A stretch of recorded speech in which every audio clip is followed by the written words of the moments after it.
Hello students, let's continue our chapter 11, that is biotechnology process and principle. Today we will study about cloning vectors. In our last class we have studied about recombinant DNA. In this chapter I have already told you what is biotechnology, what are its principle, and how through biotechnology we are able to producing different type of enzymes, vaccines, antibiotics, etc. So here let's start cloning vector. What do we mean by cloning vector? These are the organisms which are choose. Cloning vectors are those organisms which are choose for introducing a alien piece of DNA into it, and which is able to form its replica or copy number. So for cloning vector, normally we choose plasmid or bacteriophage. Here question is arise why we choose plasmid or bacteriophage, because they have ability to form high copy number of that foreign DNA. Some plasmids produce only 1 to 2 copy numbers, but some are modified, some plasmids are modified and they are able to form 15 to 100 copy number per cell. 15 to 100 copy number per cell. So they are used for ligating a piece of foreign DNA. So how this process takes place? What are the steps that are included for making a cloning vector? So these steps are ORI, which is called origin of replication. Then your selectable markers, cloning sites, vectors for cloning in plants and animals. First we will study about ORI, means origin of replication. Remember, origin of replication is the sequence of a piece of DNA where replica starts, where copy number forms. So origin of replication allows the alien piece of DNA to form its replica, and it also controls the number of copy numbers. Means in some cases there may be formation of many copy numbers which is not required by us. So it also controls the formation of copy numbers. So next is your selectable marker. Selectable marker means this help us to identifying transformants from non-transformant. What are transformant?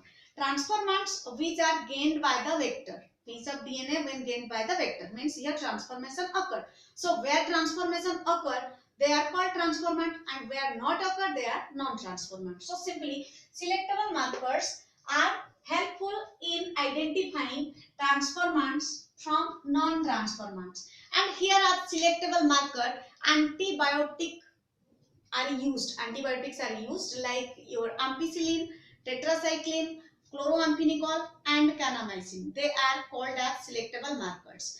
We are studying about cloning vectors. So here PBR322 of E. coli is used for making cloning vector. PBR322 is used for making cloning vector. This is from E. coli. Okay. So these are the sites. Here two sites. These are called recognition sites. One is ampicillin and another is tetracycline. And they are the sites from where a piece of DNA, foreign DNA, get ligated or get enter into the PBR322 vector. So let's understand cloning site. What are cloning site? I have told you about selectable markers where antibiotics are chosen like your ampicillin, tetracycline, chloroamphenicol and kanamycin.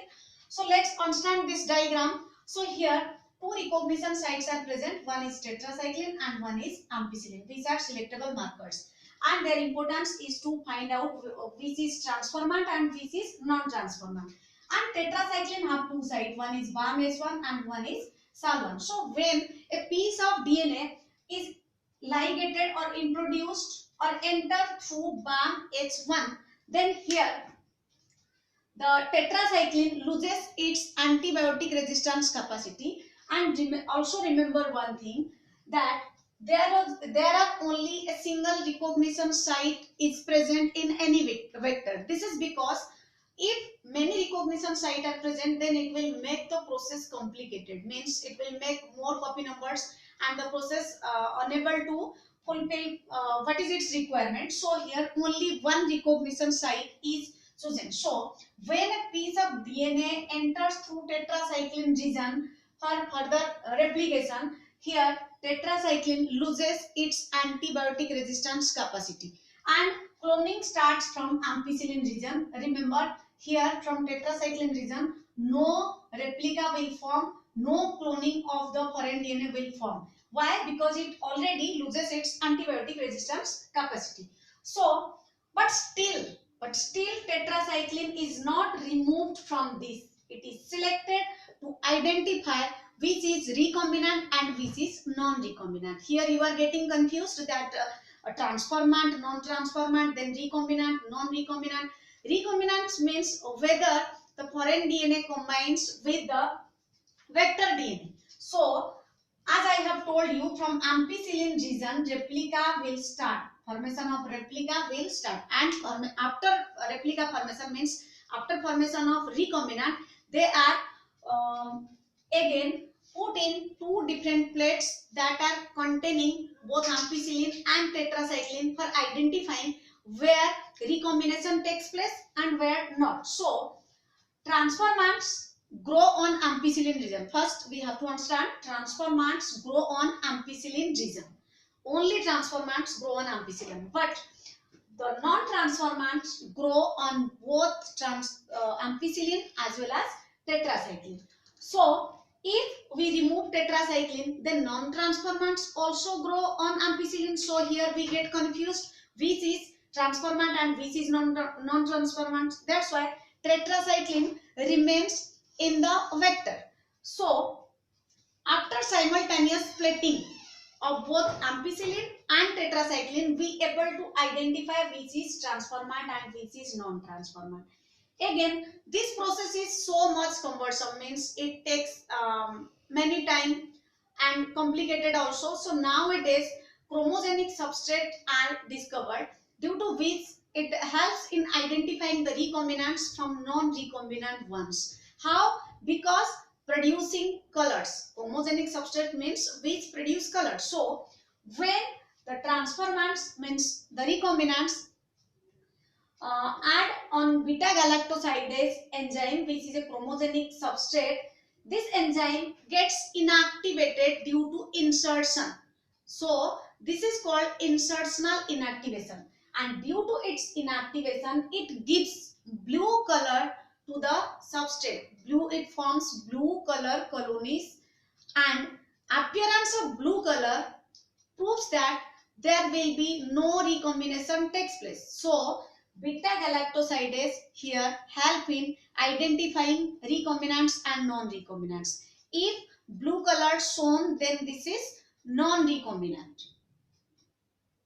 If no color is shown, then this is recombinant. So here we can clearly understand that what is the importance of chromogenic substrate and the selectable markers in the formation of antibiotic resistance gene by using PBR322 vector. So next is your vectors for cloning in plants and animals. Here we have understand all about cloning vector. If we try to understand separately which organisms are used as vectors in case of plants and animals, we choose different organisms. I am giving you an example here. Agrobacterium tumefaciens. Agrobacterium is tumefaciens is pathogenic to many dicot plants, means it causes tumor to the plant and harms the plant. But nowadays the tumor causing gene is removed and at that place a desirable gene is introduced, and when this Agrobacterium tumefaciens is again introduced in plants, then it will cause no more disease, but it will carry the desirable gene to the plant. Same for animals. Same for animals. Here tumor inducing plasmid, which is called TI plasmid. For animals, we choose retrovirus. Retrovirus, you already have studied retrovirus, which is responsible for causing cancer. So in retrovirus, the pathogen also causes tumor or cancer in animal cells. So in this case, they are modified and the retrovirus get disarmed. Disarmed means the disease causing characters are removed and the desirable characters are put into it, and after that they are used as vector for growth both plants and animals. So this is all about how PBR 322 is make cloning vector and how which organisms are used as vectors for cloning in plants and animals. Now we will study about what are competent host for transformation with recombinant DNA. Competent host. Competent host means we have already made recombinant DNA and we want that recombinant DNA should enter into a host body where it able to form its more copy number. So here for making the DNA to enter into the host, we have to make the host to receive that DNA suitable. So that's why many techniques, and they are for bacterial cell we can use heat shock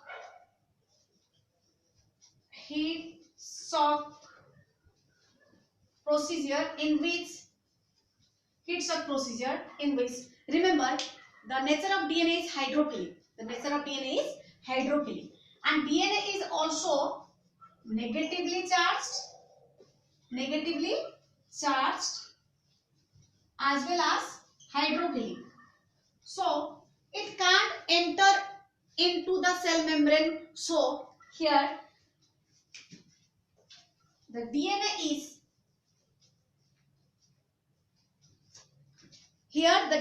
is for make competent by specific concentration of divalent cation like calcium treated with divalent calcium ion.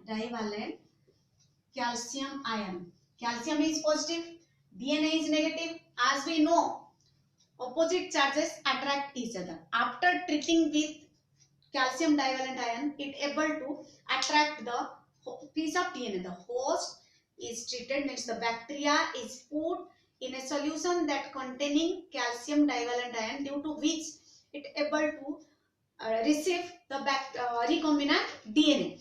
And then what happen? And it causes the pores inside the cell membrane of the bacteria, due to which the DNA get enter into it. And after that it is put on ice, and then again it put on 42 degrees Celsius and again on ice, due to which it receives the DNA piece into it. Another technique is your micro injection, which is used for animal cell. In this process, directly a piece of DNA is injected into the nucleus of the cell. Micro injection is very useful for animals, and this is the technique to introduce a piece of DNA directly into the nucleus of the cell.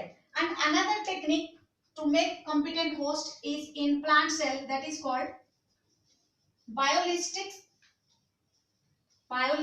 or gene gun, in which high velocity particles like gold and tungsten are coated around DNA and bombarded into the plant cell, due to which the plant is able to receive it. They are the techniques how a host is made competent for receiving a piece of DNA. This is all about your cloning vector and making competent host to receive a foreign DNA. In our next class, we will study about the process of recombinant DNA technology.